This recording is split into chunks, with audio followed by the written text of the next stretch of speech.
안녕하십니까? 레고팜TV의 이무영입니다. 오늘이 12월 31일 2020년도 한 해가 마무리가 되고 있습니다. 지금 시간이 11시가 들어가는데 아직까지 사무실에 있네요. 이 영상만 빨리 찍고 들어가서 쉬어야죠. 증산 5구역 얘기입니다.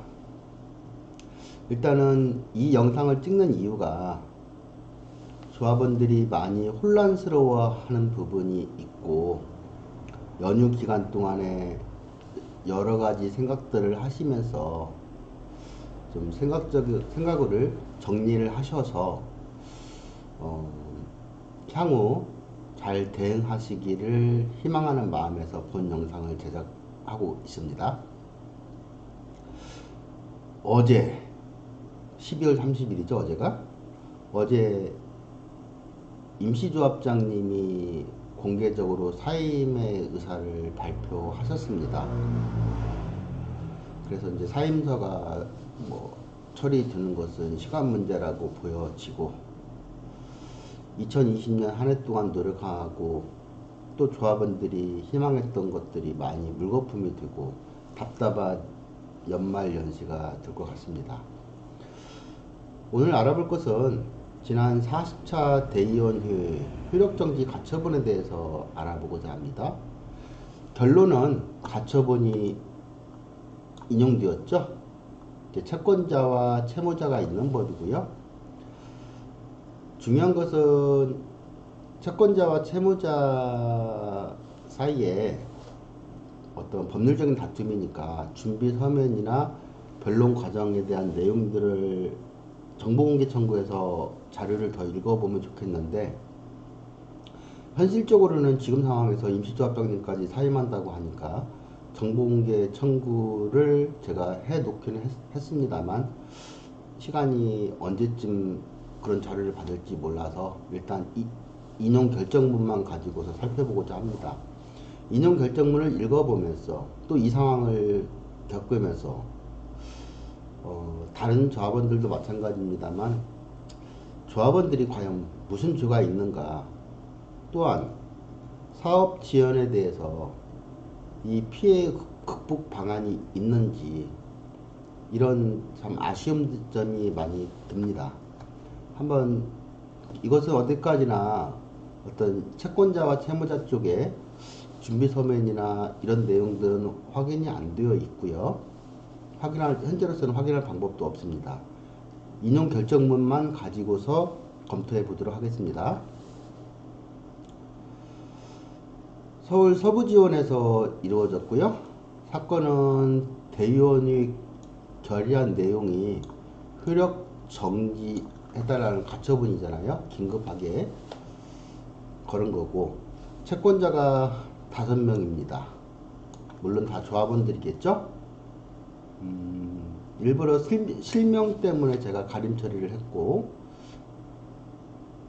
채권자 5명 중에서 4명은 제가 최소한 한 번씩은 대화를 나눠본 사람들입니다. 1명은 모르겠고요. 채무자는 정비사업조합이 되겠고요. 채무자의 대표자로는 임시조합장 김건희 있죠. 그리고 임시조합장을 대리해서 소송 대리인으로는 법무법인 어디가 있고, 거기에 담당 변호사가 이제 있죠. 일부러 그것들은 다 가림막 처리를 했습니다. 한번 더 들어가 보죠. 자, 주문을 한번 읽어볼게요.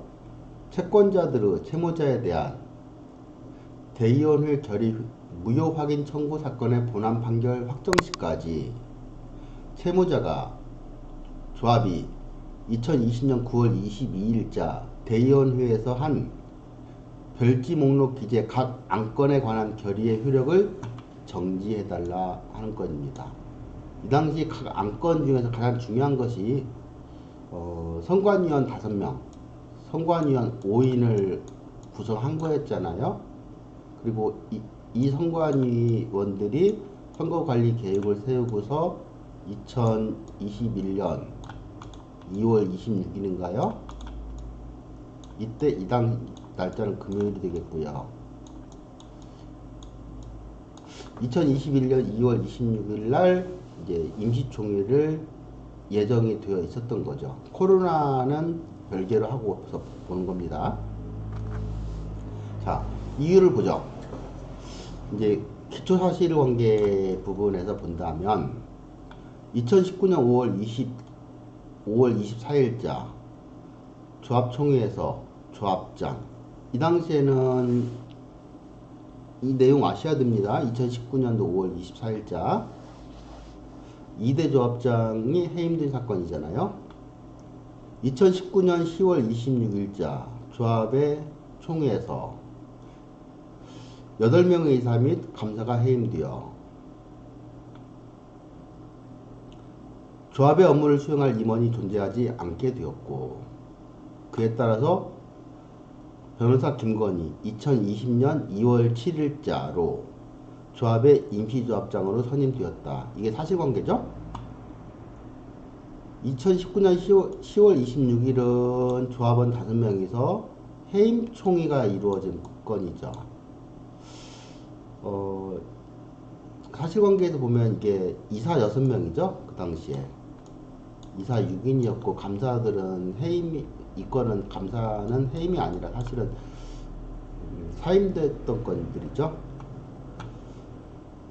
그건 중요한 내용이 아니고요. 조합은 2020년 6월 8일 38자 대의원회, 2020년 7월 1일자로 39자 대의원회. 39자 대의원회에서는 선거관리위원 정수를 5명으로 하겠다라고 결정이 된 건이었고요. 2020년 9월 22일 40차 대의원회에서 이제 이 5명을 선출했죠. 그 당시에 선거관리위원 후보로 20명이 입후보를 했었잖아요. 그런 부분이 있고, 다음에 이 사건 관련된 도시정비법 조합의 정관 선거관리 규정을 한번 살펴보죠. 간략하게. 도시정비법을 보면 조합장은 조합을 대표하고 그 사무를 총괄하며 총회 또는 대의원회 의장이 된다. 1항에 따라서 조합장이 대의원회 의장이 되는 경우에는 대의원으로 본다. 이거 중요한 내용입니다. 이 내용 기억해 놓으시고요. 이제 대의원회 관련돼서는 조합원의 수가 100명 이상인 조합은 대의원회를 두어야 한다. 의무사항이죠. 다 두고 있으니까. 대의원회는 조합원의 10분의 1 이상으로 구성한다. 이것도 하여야 한다. 의무사항이네요. 10분의 1. 이제 정관 내용 보면 조합의 임원을 선임하거나 조합의 임원을 해임하는 경우에는 총회 의결사항이네요. 대의원의 의결사항 같은 경우에는 거류된 대의원의 보궐선임은 대의원회에서 의결할 수 있다. 이런 내용이죠. 그러니까 조합의 의결사항, 대의원의 의결사항을 지금 구분을 짓고 있네요. 이 사건을 판단하기 위해서 지금 이게 지금 합의부죠? 합의부에서 지금 이런 내용을 보고 있습니다. 다음, 선거관리 규정을 보죠. 중요한 내용은 이제 조합 선거관리위원회는 5인 이상 9인 이내의 선거관리위원으로 구성하며 대의원회에서 후보자를 등록받아 대의원회의 의결을 통해서 선임하고 구성한다. 이렇게 되어 있죠. 이런 내용도 있어요. 대의원이 임기 중 거리되어 대의원의 수가 미달하게 된 경우에는, 이게 법정 정족수 미달 경우를 말하는 겁니다. 그 경우에는 조합 총회에서 보궐선임을 하여야 한다라고 되어 있네요. 자, 이제 판단 사항을 어떻게 판단하고 있는지를 보죠. 어떻게 보면 이 가처분 사건이 심플한 사건이에요. 조합원들이 인용되었다 그러면서 이제 혼란을 겪고 있는데, 일단 볼게요.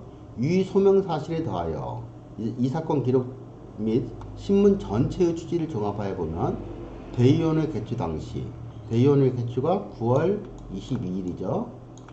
9월 22일 당시 조합의 대의원 명부에 기재된 대의원 수는 89명인 사실. 그러면 조합원 대의원 명부가 제출되었다는 소리죠. 그리고 89명이었다 이거죠. 서류상으로는. 그러나 그 중에 한 사람은 2020년 2월경 사망함으로써 사망, 또 한 사람은 2019년 7월 12일 사업구역 내에 있는 집합 건물로 매매로 조합원 자격을 상실했다. 조합원 상실함으로써 대의원 자격을 상실했다. 이거죠. 한 명은 사망으로 대의원 자격 상실했고 한 명은 매매로 조합원 대의원 자격을 상실했다. 이거고.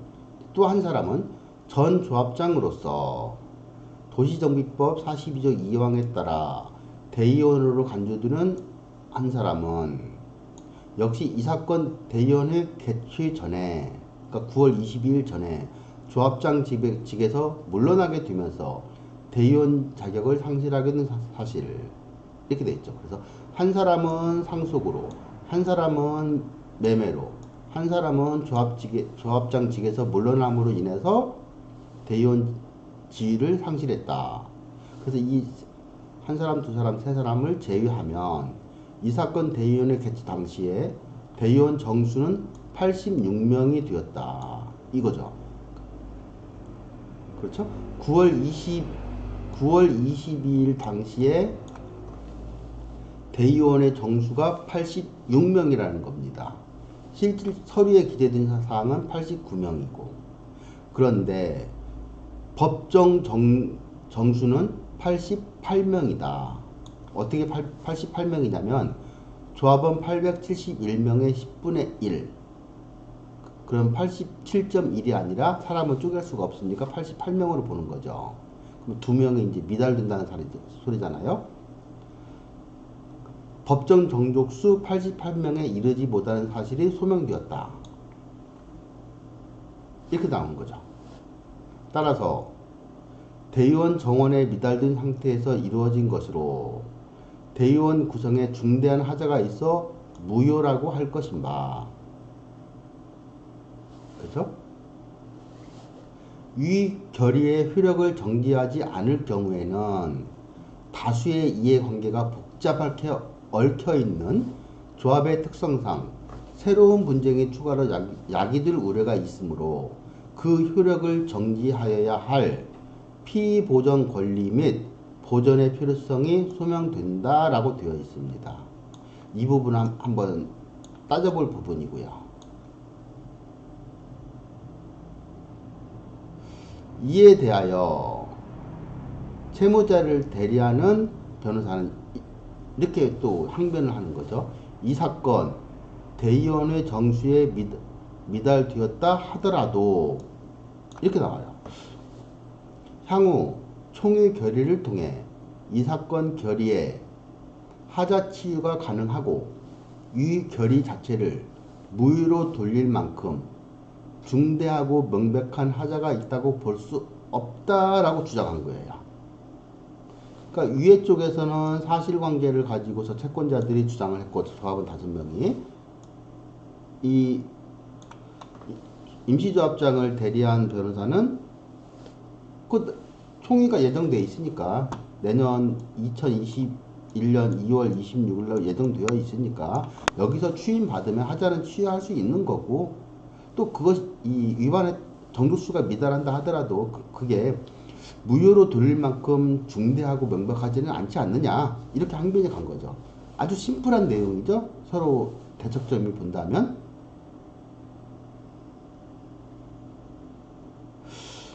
이런 내용이 되어 있습니다. 그럼 보죠. 뭐 대의원 어차피 아까 대의원회는 조합원 총수의 10분의 1로 한다는 부분은 다 나와 있는 내용이니까 법에. 그리고 이제 보면 법정 대의원 최소 인원수에 관하여 도시정비법에서 규정한 내용은 공익의 요청에 의한 강행규정이라고 할 것인가. 이게 강행규정이라고 해석이 되고 있네요. 이에 또 조합 정관에는 권리된 임원, 권리된 대의원의 보궐선임을 대의원회 의결사항으로 규정하고 있고, 조합의 선거관리 규정은 대의원 그리고 임원의 보궐선임을 위한 선거관리위원회 구성 역시 대의원회 의결사항으로 규정하고 있는 바. 그럼 대의원회가 중요하다는 소리죠. 대의원의 보궐선임 등이 없는 상태에서, 대의원의 정족수가 미달된 상태에서 임원 보궐선출을 위한 선거관리위원회 구성을 결의한 제40차 대의원회 결의는 도시정비법 46조 위반으로 보인다. 이런 내용이죠. 또 대의원 정수가 미달하는 경우에, 정족수가 미달하는 경우에 총회에서 바로 대의원을 보궐선임할 수 있는 근거가 마련되어 있는 점. 총회의 개최가 예정되어 있다는 사정만으로 현 시점에서, 그러니까 판단 시점에서 위와 같은 하자가 치유된다거나 치유 가능성을 전제로 이 사건 결의의 효력을 인정할 수 없는 점 등을 종합하여 보면 이 사건 결의는 강행 규정을 위반하여 무효다. 결과적으로 이 사건 신청은 이유 있으므로 인용한다. 이렇게 되어 있네요. 재판부가 설명이 있네요. 단독심이 아니라 합의체죠. 어떻게 보면 아주 단순한 내용이네요. 가처분 이건이. 다 이해되셨나요? 이 사건으로 인해서 이제 한 번 더 정리를 해볼게요. 자, 채권자 5명이서, 조합원 5명이서 주장하는 내용이 뭐냐면, 조합원이 지금 현재 871명이다. 법정 대의원 정족수, 법에서 가지고 지켜야 될 정족수는 88명이다. 그리고 40자 대의원회 9월 22일 날 정족수는 89명으로 되어 있다. 이제 대의원 명부에 따르면. 그런데 9월 22일자에 소명된 실질적인 대의원의 정족 숫자는 86명이다. 왜냐하면 한 명은 사망했고 한 명은 매매로 인해서 대의원의 조합원 자격이 없으니까 대의원 자격도 없다. 한 명은 임시조합장의 지위를 내려놓았기 때문에 대의원의 자격이 없다. 대의원 자격이 없다.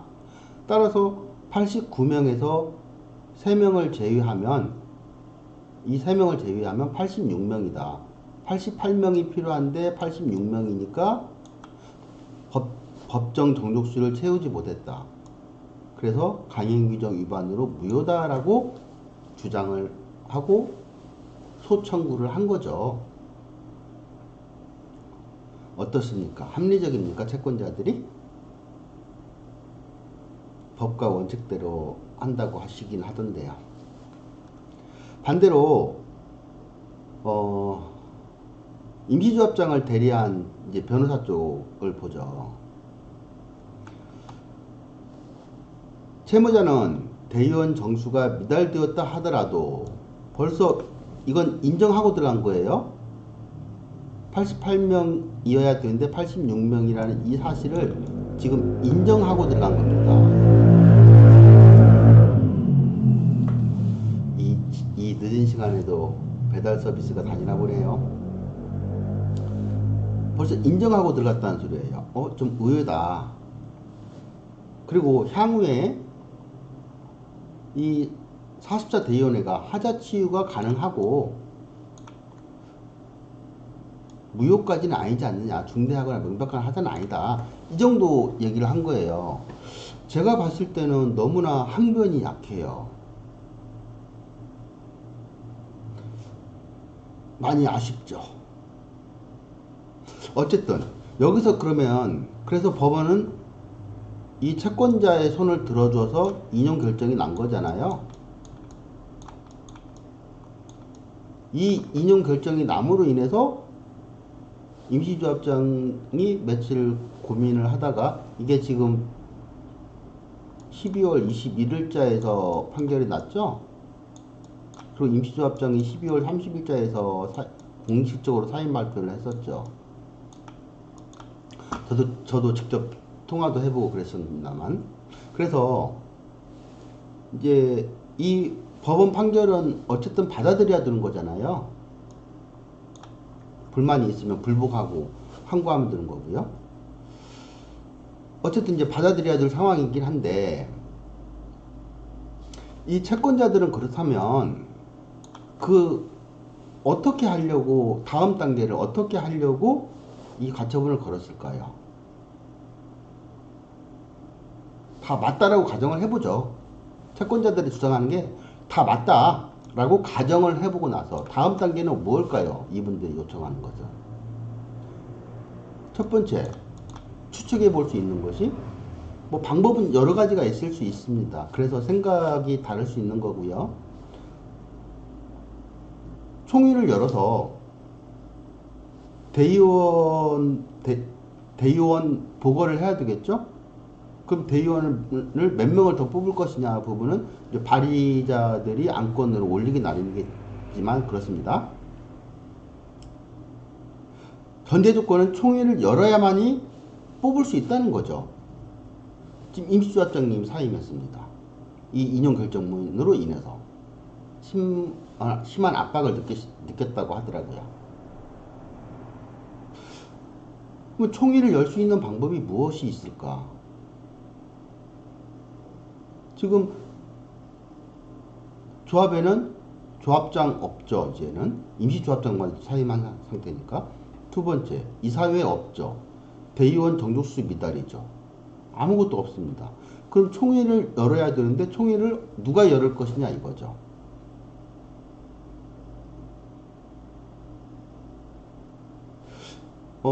다시 법원에 임시조합장을 다른 사람으로 파견해달라고 요청을 하는 방법. 그래서 뭐 시간이 얼마나 걸릴지는 모르겠습니다만 임시조합장이 다시 선임되어서 5구역 상황 파악해 가면서 총회를 열어주는 방법이 있겠죠. 또 어떤 조합원이 발의를 하고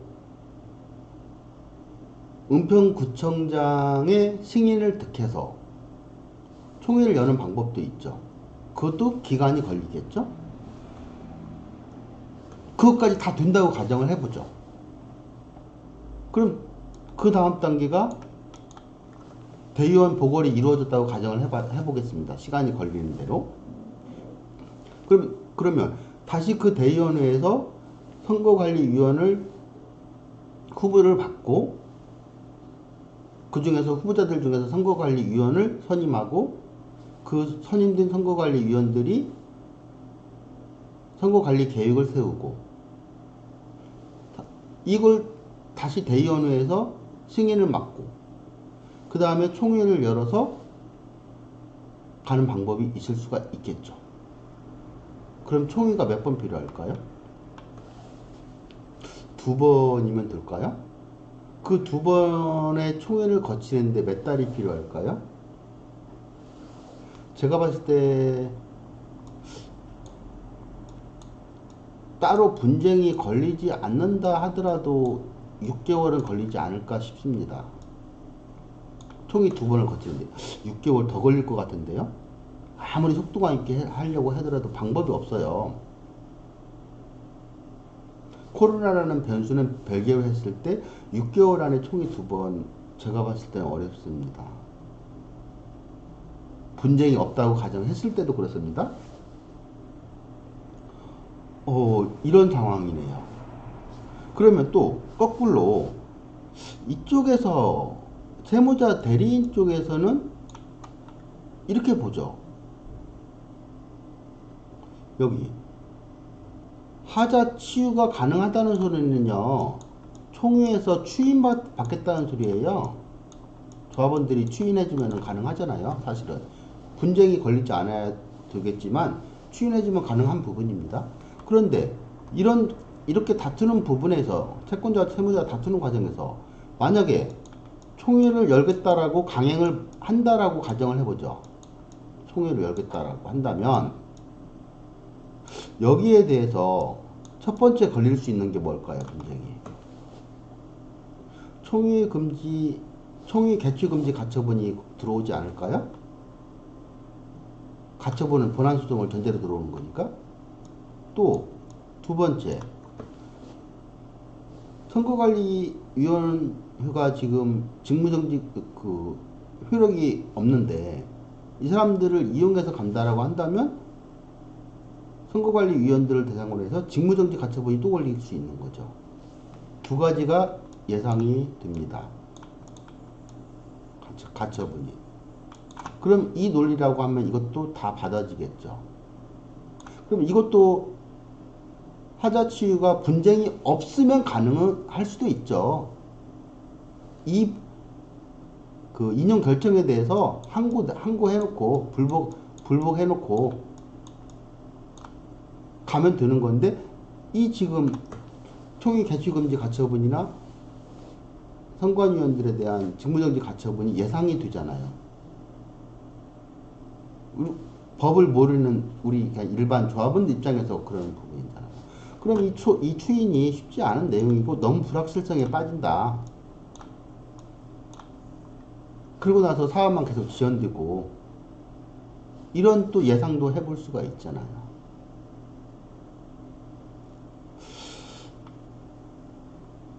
이게 왜 이런 일이 벌어질까요? 결국은 이 소송이 진행되는 과정상에서 이런 항변이 있었으니까 결과적으로 나온 소리였더라고요. 이 인용결정문이 되고 나서도 추인권 얘기가 살짝 나왔었으니까요. 이렇습니다. 참 답답한 얘기죠.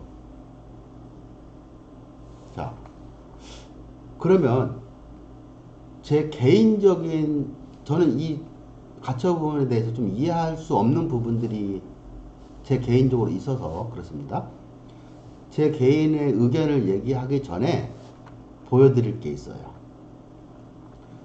지금 채권자들이 조합원 871명, 법정 대의원 정독수가 88명, 9월 22일자 대의원회가 열렸을 당시에 89명, 근데 실질적으로 86명이라고 했죠? 이 숫자 한번 놓고서 넘어가 보죠.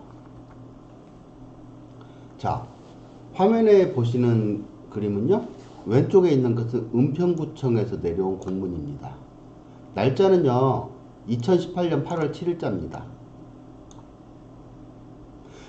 2018년도 2월 10일이 조합원 분양시청이 끝났고요. 분양시청 하지 않은 사람들은 현금 청산자죠. 그러면 이게 961명이 조합 설립 인가 당시에 961명이 조합원이었고요. 분양시청이 끝나고 나서 바뀐 인원수가 조합원이 870명이에요. 871명이 아니라 870명입니다. 오른쪽 이미지 보시면요. 조합 설립 변경 인가서입니다. 인가는 구청에서 해주잖아요. 조합원 수 볼까요? 여기에서 870명입니다.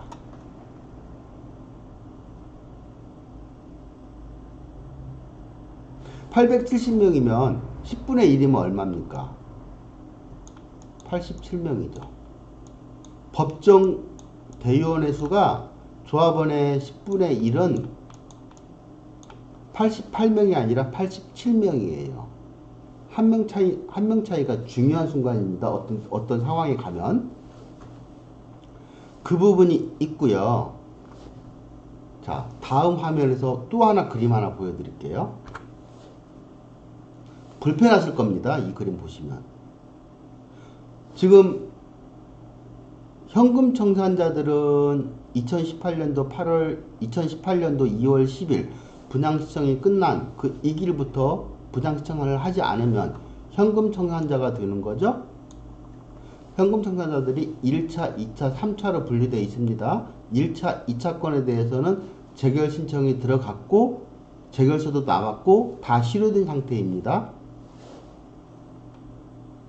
그러면 1차에 대한 재결 금액이 468억 5천만 원이고요.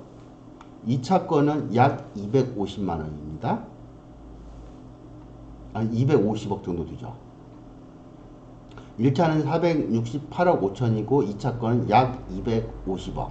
끝자리 달릴 겁니다. 아마도. 자, 조건을 달았습니다. 조건을 이렇게 달았어요. 수용재결 신청 재수용재결 신청 종기일이라고 달았어요. 이 재수용재결 신청 종기일이라고 달았습니다. 그때부터 오늘까지 2020년 12월 말까지 계산했을 때 날짜는 살짝 다를 수 있습니다만 약 13개월 연 12%로 했을 때 지원가산금이 1차 건에 대해서 60억이 나옵니다. 끝자리 띄고요. 재수용재결 신청 종기일이 언제냐면요. 여기 있습니다. 1차 건은 2019년 11월 20일이고요. 2차 건은 2020, 이거 오타 나왔네요. 2020년이죠. 올해. 이거 잘못됐고요. 올해니까 2020년 10월 14일이 재수용재결 신청 종기일입니다. 그래서 아직은 2차 건은 금액이 좀 작죠. 6억 2,500 나왔으니까요. 그럼 1차와 2차 건을 더했을 때 지원가산금이 약 67억 나오고요. 조합원이 870명입니다만 입주권이 돌아가는 사람들까지 포함해서 전체 세대수를 제가 약 930개로 추측을 해보는 겁니다. 공유자들이 있어서. 그랬을 때 이 금액을 930개로 나눠봤을 때 한 720만원 드네요. 큰 돈 아닌가요? 자, 두 번째는요. 똑같은 재수용재결 신청 종기일이니까 시기는 똑같아요. 근데 종기를 갖다가 이게 가처분이 인용됨으로 인해서 사업이 집행부 구성이 늦어진다. 얼마나 늦어질지는 이제 사람이 하는 일이니까 시기는 좀 달라질 수 있겠지만 2021년 내년 6월 말까지로 예상을 해봤습니다. 그랬더니 1차 건은 19개월이 나오고요. 2차 건은 8.5개월이 나옵니다. 따라서 1차 건에 대해서는 89억이 나오고요. 2차 건은 21억이 나옵니다. 합산했을 때 금액이 110억이 나옵니다. 또 동일하게 930으로 나누면 한 약 1200억 정도 되겠네요. 그런데 이 계산 방식이 넉넉하게 잡은 게 아니라요. 최소로 잡았습니다. 미니멈으로 잡은 겁니다. 그리고 여기에 또 표현할 수 없는 부분들이 또 여러 가지가 있습니다. 현금 청산자 관련돼서 지원가산금 부분이 중요한 부분이라서요. 이건 따로 영상으로 준비를 해야 되겠습니다만 이 화면을 보여드리는 궁극적인 이유는 집행부를 빨리 선출해야 되는 이유를 말하는 거고요. 집행부 선출이 늦어지면 늦어질수록 어떤 일이 벌어지는지를 보고자 하는 겁니다. 이게 지금 세대수로 쪼개진가 이랬죠. 이 말을 돌려서요. 비례율로 표현하는 순간에 상황이 달라질 겁니다. 거기까지는 안 들어갈게요. 이런 부분이 있고요. 또 올해 2020년 9월 18일자에서요. 현금 청산자들이 재결 실효했다는 손실보상 청구를 해놨습니다. 요건으로 해서 토지수용위원회 심의가 이제 다음 달이면 들어갈 것 같은데 이걸로 계산하는 순간에 이 금액이 완전 달라집니다. 더 크게 늘어날 수도 있어요. 어떻게 대응하느냐 부분이고요. 이런 부분 때문에 조합원들의 힘을 모아서 전체적으로 힘을 모아서 임시조합장한테 지원가산금을 막을 수 있도록 방법을 찾아보자라고 강력하게 요청하자라고 해서 서면도 받고 그랬잖아요. 서면 받은 게 약 380장, 살짝 387장 그 정도 나왔다고 하더라고요. 제가 기대했던 것보다 많이 약해요. 그러면 그만큼 관심이 없었나 보죠, 뭐. 어쨌든 그렇습니다. 이 금액 상당할 겁니다, 앞으로. 어찌됐든 여기서는 이게 포인트는 아니니까요. 이제 제 개인적인 견해를 한번 보겠습니다. 아까 서류상에서 확인했죠? 조합원, 조합 설립 2018년도 8월 7일자에서 조합원이 870명이다. 조합 설립 변경 인가서 확인했죠? 그럼 법정 대의원 수는 87명이다. 이거죠. 그러면 대의원 법정 정족수는 87명이고요. 이 사건 9월 22일 제40차 대의원의 당수의 서류상으로는 89명이다. 그쵸? 대의원 명부상에는 89명이 기재되어 있는데 한 명은 사망했고 한 명은 매매로 빠져나갔고 한 명은 전 조합장으로, 사실은 일대 조합장이에요. 조합장 직위를 내려놓음으로 인해서 대의원 자격이 없다. 3명을 빠지면 86명이 되나요? 예. 이걸 다 인정한다면 그렇습니다. 임시조합장님은 이 매매권을 가지고 달리 해석했어요. 근데 이 내용이 채권자들에 대한 항변에서 빠져 있더라고요. 저는 이해할 수가 없어요. 그 내용이 왜 빠져 있는지. 어찌되었든 그렇습니다. 그리고 앞에서 제가 중요하다고 했던 부분이 조합장이 대의원회의 의장이 되는 경우에는 대의원으로 본다라고 되어 있죠. 이 조합장이 임시조합장을 집어넣으면 어떻습니까? 플러스 1을 하나 해줘야 되지 않을까 싶습니다. 제 개인적인 견해가 그렇습니다. 더 정확한 내용은 준비서면이나 이런 내용을 봐야 되는데 그걸 내가 볼 수 없는 상황에서 이렇게 보았을 때 이 조합장이 지위를 내려놓음으로 해서 대의원 자격이 없다고 그랬잖아요. 이건 맞아요. 제가 자료 확인했습니다. 그런데 임시조합장은 대의원으로 봐야 되는 거거든요. 이것마저도 제 개인적인 견해입니다. 근데 임시조합장도 어차피 등기에 올라가 있는 사람이에요. 그러면 86 더하기 하나 하면 9월 22일자 40차 대의원에서 실질적인 대의원 정족수는 저는 87명이라고 생각합니다. 89에서 3명 빼고 임시조합장 집어넣고 그러면 87명이 되지 않는가. 그런데 이것이 가지고 다퉜다는 내용이 결정문에 없어서 너무 의외다. 그게 하나. 첫 번째 의문 하나. 두 번째, 왜 채무자를 대리한 변호사는 임시총회가 개최되어야 한다는 급박하고 중요한 사유를 설명하지 않고서 바로 이 정족수 미달에 대해서 인정하고 하자를 추임받아서 하자를 치유할 수 있다라고 하고 끝났을까? 이 부분이 저는 궁금한 겁니다. 긴급하고 중요한 사유를 왜 설명하지 않았을까 합니다.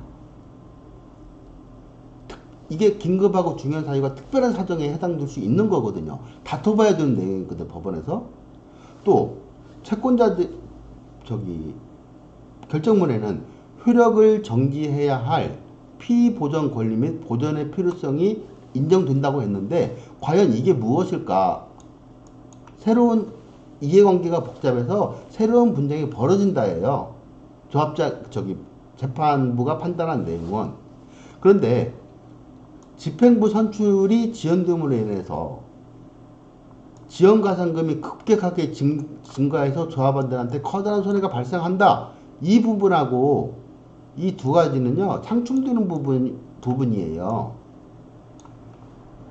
이 부분을 항변하고 다퉈봐야 될 부분이었는데 이러한 내용들은 없습니다. 제가 조합원 입장이어서 더 주관적으로 좀 바라보는 부분이 있을지는 모르겠습니다만 너무 아쉬워요. 사실관계부터가 이 정도 서류 자체도 조합설립 변경 인가서 한번 집어 넣어버리면 숫자에서 맞춰질 수 있지 않을까, 이런 부분도 있고요. 이 조합원들의 지연가산금이 앞에서 제가 계산을 해드렸잖아요. 얼마나 큰 금액입니까? 사업비로 따지면. 이런 부분들이 구체적으로 항변이 나가고 재판부를 설득하는 과정을 거쳤어야 되는데, 그게 변호사들이 해야 될 일이잖아요. 변호사를 의뢰하는 이유가 되는 거고, 의뢰인 입장에서 본다면. 근데 항변하는 내용도 없어요. 그래서 너무 의외다, 이렇게 바라보고 있습니다. 어쨌든 이것은 제가 인용 결정문만 바라본 제 개인적인 견해고요. 나중에 지금 현실적으로는 어렵습니다만, 나중에 이 건에 대해서 준비 서면이나 변론 서류들이 저는 있다고 보니까 정보공개 청구를 해서 한번 살펴보도록 하겠고요. 어쨌든 현실적으로 이게 법원의 판결이니까는 받아들여야 되겠죠. 네, 어차피 이제 억셉트 해야 될 내용이고요. 또 임시조합장이 사임한 상태에서 이걸 뭐 항고할 주체도 없어 보이네요. 그런 부분이고, 그렇다면 이제 새해 벽두에는 어떻게 해서 이 기간을 줄여야만이, 집행부 선출을 하는 기간을 줄여야만이 조합원들의 피해를 줄이는 길이니까, 그쪽에 대해서 뭐 대안은 여러 가지가 있을 수 있습니다만 고민을 해봐야 될 것 같고요. 누구 탓할 거 없습니다. 조합원들의 재산은 스스로가 지켜야 되는 거고요. 네. 누구 탓한다고 마음만 아프지 방법이 있겠습니까? 분쟁은 분쟁대로 빠져들어갔는데요. 어쨌든 이 정도에서 제가 좀 속상한 마음에 법원 결정문에 대해서 한번 검토를 해보았고, 제 개인적으로 약간의 주관이 들어가실지 모르겠습니다만 제 개인적인 견해도 밝혔고요. 시청해 주셔서 감사하고요. 어쨌든 돌아오는 2021년 한 해에는 조합원분들 힘든 부분도 있겠습니다만 건강 유지하시고 받고 그나마 웃음 지으면서 볼 수 있는 기회가 되었으면 좋겠습니다. 네, 감사합니다.